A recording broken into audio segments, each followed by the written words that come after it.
هيس نيوز يستضيف الكاتب الجهوي لشبيبة العدالة والتنمية، الأستاذ يوسف الوكيلي، اللي غادي يحدثنا على السؤال الأول. أستاذ يوسف، مرحبا بكم في قرسيف.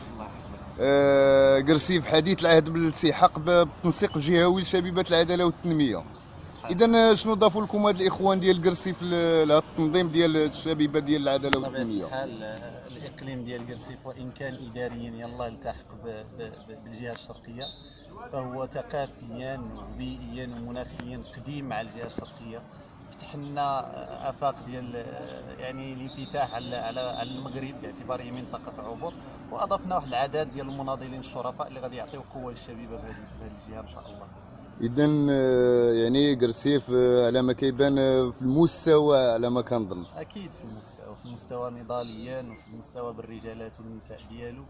ولعل اختيارنا الاسم ديال الله العلال بن عبد الله المناضل الكبير يؤكد على ان هذه المنطقه عندها واحد التاريخ كبير في النضال في الوطنيه. إذا سيدي يوسف، كنلاحظوا بأن كاين واحد التوافد لا بأس به ديال الشباب لهاد الشبيبة ديالكم. يعني كيف استطاع الحزب ديالكم غرس هاد البذرة ديال تقديس الحزب أكثر من تقديس الشخص، على ما كيبانوا لي أنا الإخوان كلهم كيهتفوا بالعدالة